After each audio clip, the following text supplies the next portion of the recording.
আবার কবে দেখা হবে আমি জানি না, তবে একটা দাবি করে যাব, আমি সাইদি আল্লাহর এক নগণ্য গোলাম। যেদিন আপনাদের কাছে খবর হবে সাইদি পৃথিবী থেকে বিদায় হয়েছে, আমি আপনাদের কাছে শুধু দোয়া চাইব, আপনারা প্রাণ ভরে আমার জন্য দোয়া করবেন।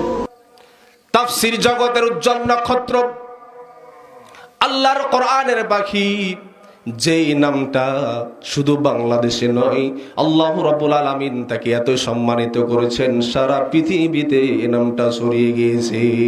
কি নাম? নাম বলেন।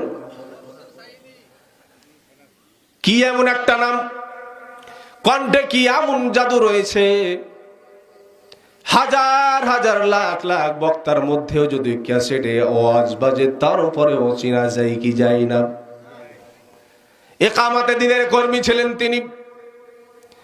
তিনি শেষ নিঃশেষ ত্যাগ করার পর্যন্ত তার মনে একটা স্বপ্ন এঁকেছিলেন, এই বাংলার জমিনেই কোরআনের রাজ কায়েম হবে।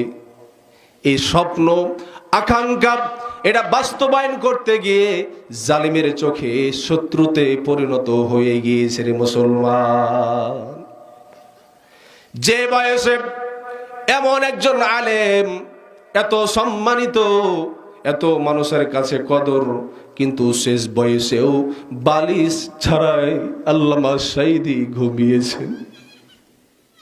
খাওয়ার পর্যন্ত দেয় নাই, অসুস্থ ব্যক্তিকে ওষুধ পর্যন্ত দেয় নাই। জুলুম নির্যাতন করতে করতে কোরআনের পাখি শেষ নিঃশেষ ত্যাগ করে দুনিয়া থেকে চলে গিয়েছে।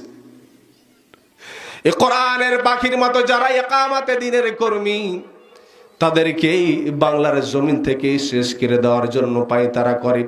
কি করে কি করে না, মুসলমান আপনাকে এটা থেকে বুঝে নিতে হবে, আপনি যদি 5 ওয়াক্তের নামাজের মুসল্লি হন, আপনার কপালে ঘরটা পড়ে যায়, তারপরে আপনি তাদের চোখে খারাপ হবেন না।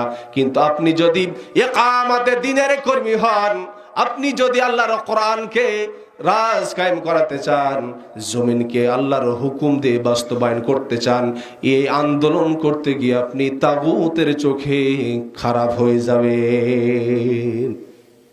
কিন্তু এ পথ থেকে দূরে সরা যাবে, জুলুম আসবে, নির্যাতন আসবে। এটা কথাকার। আহাসিবান নাসু আইয়ুতরাকু আইয়াকুলু আমান্না ওয়া হুম লা ইফতানুন। আল্লাহু আকবার।